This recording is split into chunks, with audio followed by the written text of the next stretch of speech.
নমস্কার, গল্পগুচ্ছ বা সোমা চ্যানেলে আপনাদের স্বাগত। গোপাল ভাঁড়ের আরও একটি মজার গল্প আপনাদের শোনাবো। আজকের গোপাল ভাঁড়ের গল্প কানভাড়ি।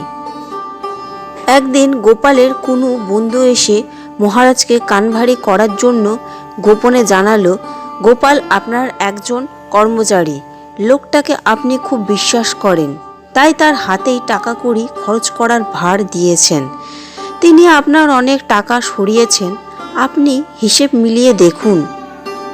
মহারাজ প্রথমে কিছুতেই লোকটির কথা কানে তুলতে চান না।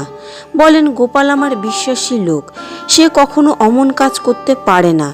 কোনো দিন টাকা পয়সা এদিক ওদিক করবার লোক সে নয়, আমি তাকে বিশ্বাস করি। তখন লোকটি দফায় দফায় গোপালের খরচের নমুনা বলতে লাগলো। সে অমুক তারিখে অত হাজার টাকা গাপ করেছে, অমুক তারিখে অমুক সম্পত্তি নিজের নামে কিনেছে, হিসেবের খাতায় অমুক তারিখে 1000 টাকা জমা দিয়েছে, আবার অমুক তারিখে জাল রসিদ দাখিল করে 3000 টাকা বার করে নিয়েছে, ইত্যাদি ইত্যাদি কথা বলে গেল। মহারাজ এসব বিষয় অবাক হয়ে শুনলেন। তারপর খাতাপত্র পরীক্ষা করে দেখলেন লোকটির সমস্ত কথাই কিন্তু সত্যি, কিন্তু সে টাকা মহারাজ নিজে থেকেই দিয়েছেন, যেমন দিয়েছেন প্রায় সবই মিলে যাচ্ছে। সেজন্য মনে মনে হাসতে লাগলেন। তখন তিনি বললেন, আমার বাড়িতে আমার অন্য কর্মচারী বা আমি কিছুই জানলাম না, অথচ বাইরের লোক হয়ে তুমি এত সব খবর জানলে কি করে মশাই? গোপাল কি তোমাকে সব জানিয়েছে? লোকটি বলল, গোপালের যা আয় তার চাইতে ব্যয় অনেক বেশি, ও প্রচুর টাকা ওড়াচ্ছে অনবরত, তাই গোপালের নামে নালিশ করলাম সাবধান হওয়ার জন্য।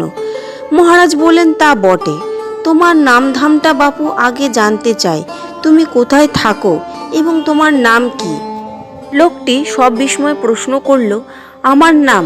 কেন মহারাজ, আমি কি আপনার চুরি করেছি নাকি যে আমার নাম ধাম জানতে চাইছেন?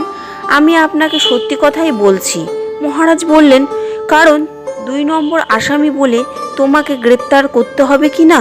তুমি হচ্ছ গোপালের পরামর্শদাতা ও বকরাদার, তা নইলে এমন সব গোপনীয় কথা খাতাপত্র না দেখেই তুমি জানতে পারলে কি করে? গোপাল যা কিছু করেছে সব তোমারই পরামর্শদাতা। বোধহয় ভাগাভাগি নিয়ে ঝগড়া হয়েছে, তাই গোপালকে ধরিয়ে দিতে এসেছো, তাই না? যাক, নিজের চরকায় তেল দাও, পরের চরকায় তেল না দিলেও চলবে। লোকটি মুখ নিচু করে চলে গেল। গোপাল ভাঁড়ের এই মজার গল্পটি যদি ভালো লেগে থাকে তো একটি লাইক ও সাবস্ক্রাইব করে দেবেন। ধন্যবাদ।